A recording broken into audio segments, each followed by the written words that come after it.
Hello and welcome to another Color It In video. Today I'm going to show you how to color and paint this beautiful autumn tree scene. If you'd like to color along with me, you can print the autumn tree page from my e-coloring book number 3, which will be linked down below, along with all the supplies I used for this project. And before we begin, please like, subscribe, and hit that notification bell. Thanks. Okay, so let's go ahead and get started.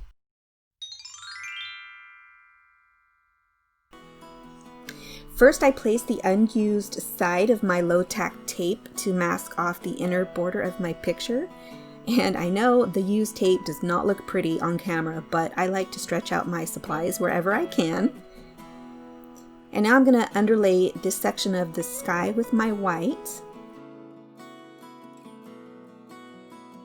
And then I'll overlay that with the light blue in horizontal strokes.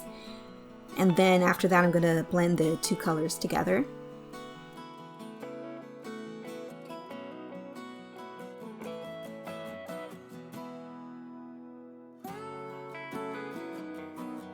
And I'll repeat the same process on the other section of the sky.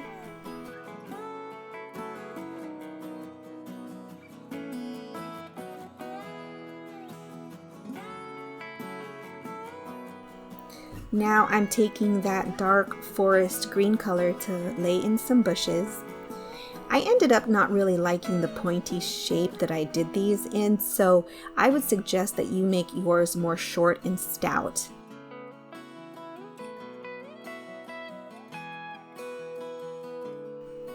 Now I'm taking the light green and laying in the lighter tone over the bushes. And I only barely tapped in the blending in order to keep some of that texture in there. And here's where I used that paper clip. I opened it up and I used the tip end to scrape in some branches. This part is optional, but it's fun, so I did it. Yeah, you see that just ended up looking too pointy. I knew something wasn't right about it, but I really wish I would have rounded those out more. So with the forest green, I'm adding in the reflections of the bushes in the water and then overlaying them with some of that light green. And here I'm just filling in that gap so it looks more natural and continuous behind that tree. And here I almost made the mistake of adding brown too early. I realized that would get too messy once I blended the water around it. So I switched back to the light blue and I filled it in between the reflections.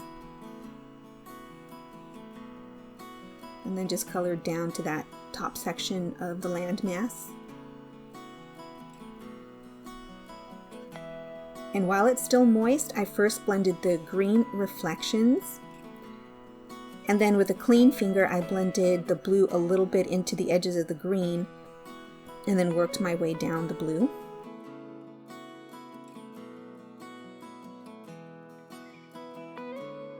And now I'll color just a small section of the water with blue and then overlay it with white so I can blend it while I still can.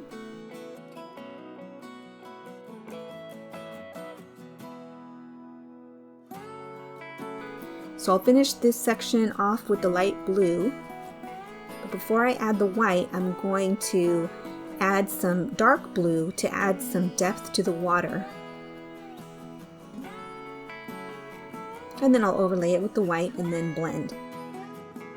And make sure to keep your strokes horizontal so that the water looks like it's moving naturally. And I'll repeat the same process in this small remaining section here.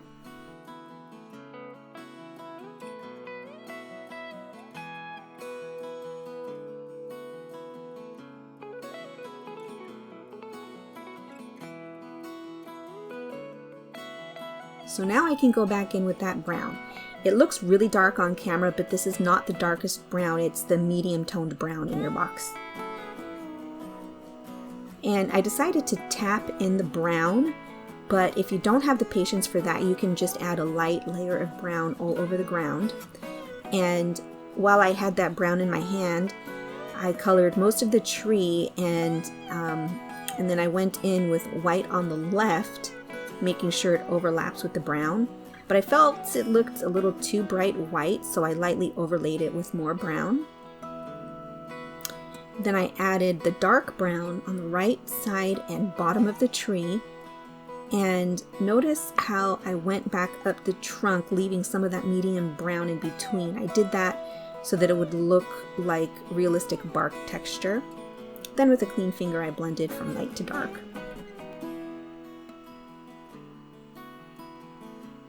Now I'm going to repeat the same process with the reflection of the trunk, except this time I remembered to color the left side with a light pressure of brown. You see that that just looks a little bit more natural.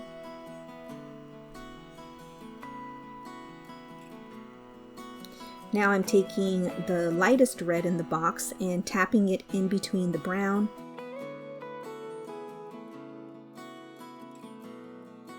But then I decided to swipe my strokes upward more like grassy texture because I wanted to camouflage the border of that hill for a less outlined look and also to naturally cover the bottom of the trunk.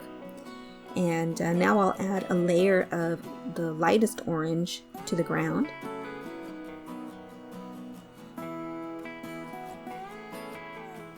Kind of covering those white spots.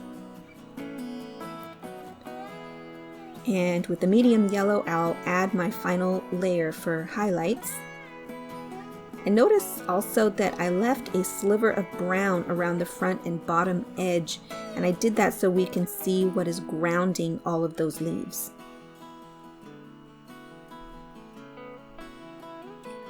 Now with the medium brown again, I'll swoop in some branches. And sometimes people get nervous with branches, but the good news is that if you don't like the way that they ended up, we're going to add so many leaves that the branches will get mostly covered up anyway. But I like to add the branches because they act sort of as a guide about where to place my leaves. It helps to shape the treetop a bit. So starting again with the light red, I dotted in some leaves all over, and while I had it in my hand, I added the reflections in the water, and then going in again now with the light orange over many of the red leaves, but also in some of the empty spaces. And then I'll repeat that same process with that medium yellow.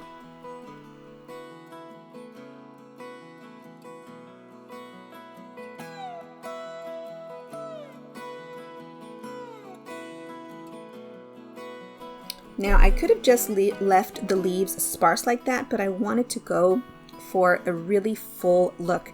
So I repeated the dark, medium, and light layers again and filling in a lot of the empty space.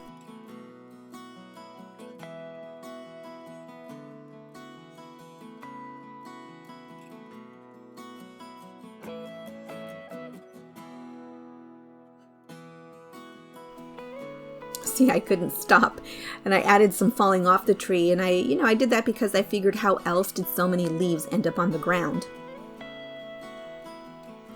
And now I'm just kind of tapping some yellow over that orange so that they sort of blend together a bit.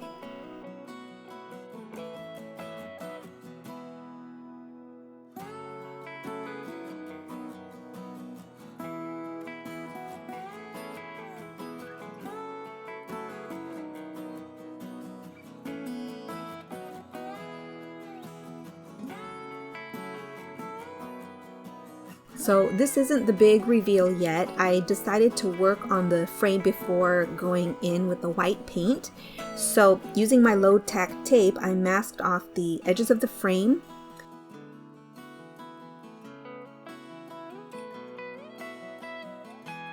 And then don't forget to cover the top and bottom edges before coloring. So I almost forgot.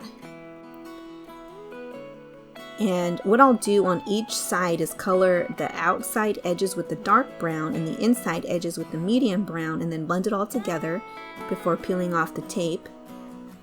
And then just repeating that for all sides of the frame.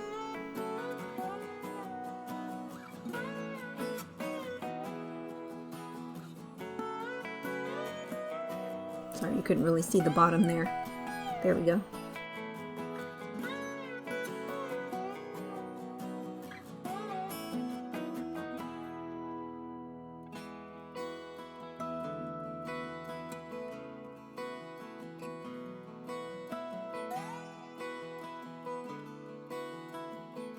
And of course, if you don't want to sit and watch this process, you can always forward the video, but I'm keeping it in here just in case people really want to see the full process.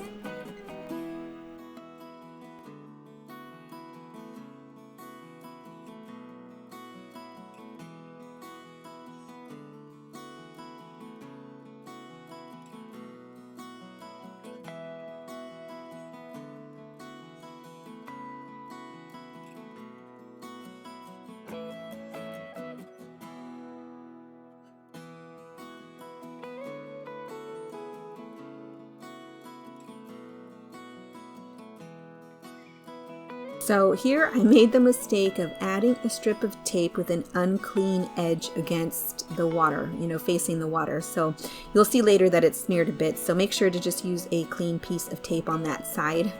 That's what I get for trying to be frugal with my supplies. So anyway, let's now prepare our paint. This is why it's important to have a filbert brush, because of that rounded edge. And watch how I dip the brush into the paint and then tap the gloppiness off on the edge of the cup. Here I'm adding the water line along the horizon line with just very light strokes.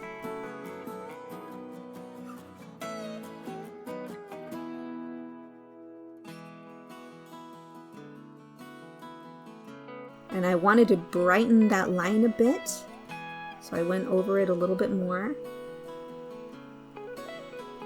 And then while I have some of that extra paint on my brush, I lightly swiped in some more water lines over the reflections of the trees.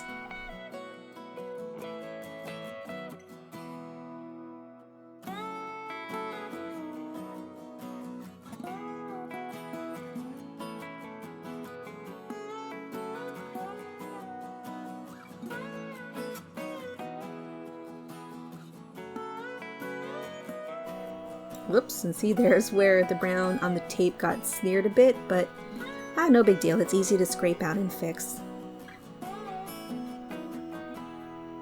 So I'll put in on a clean side there so it doesn't happen again. So it's very important to keep your strokes as horizontal as possible. You see one line there kind of went a little bit at a diagonal. But even when adding that little rush of water up against the land, try to keep your strokes horizontal, because if you dipped at a diagonal, the water won't look like it's moving naturally. So think of your arm like a conveyor belt. Oh, and by the way, if it gets smeared again with other colors, just make sure to clean off your brush. But again, think of your arm like a conveyor belt where your wrist and elbow travel at the same time and follow the parallel angle of one of your horizontal lines that you see on the paper. That will help you a bit.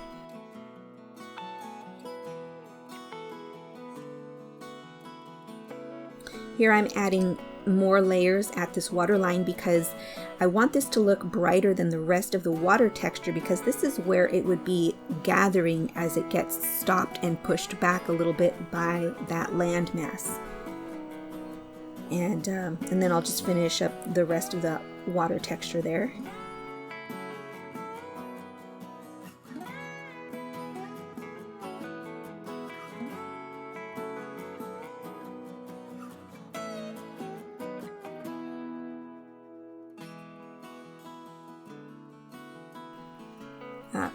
Here I had a bit too much paint on my brush, but that's okay, I made it work. But you can sort of see it dipped at an angle a little bit, as well as a couple of other strokes there. But you can see what I mean, how it looks odd if you don't keep your strokes horizontal. So that's why it's important to try to brush lightly and not have too much gloppy paint on your brush. So if you make a mistake, it'll be easier to recover from it.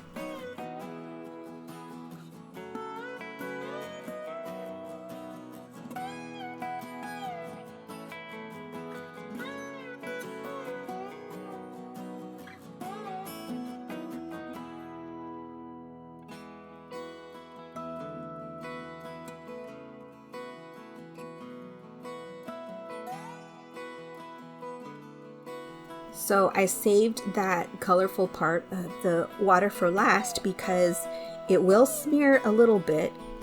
So as soon as it does, clean off your brush and then continue. You can see one of my lines went at an angle a little bit. But oh well. It's okay to see a little bit of smearing because it'll just look like moving reflections in the water, but you just don't want it to get too out of control.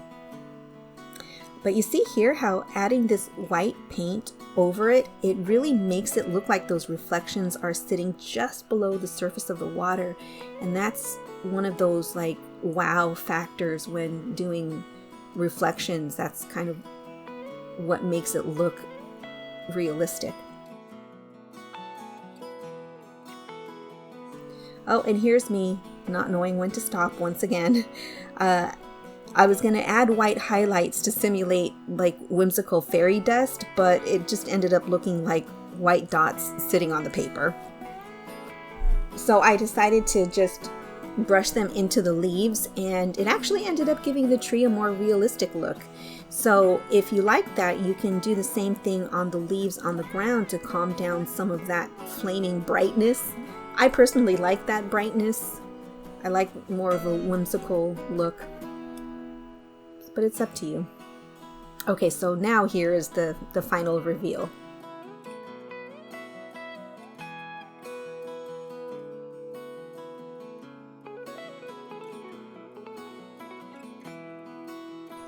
So if you'd like to see more of my projects, please click one of the videos that you see on the screen.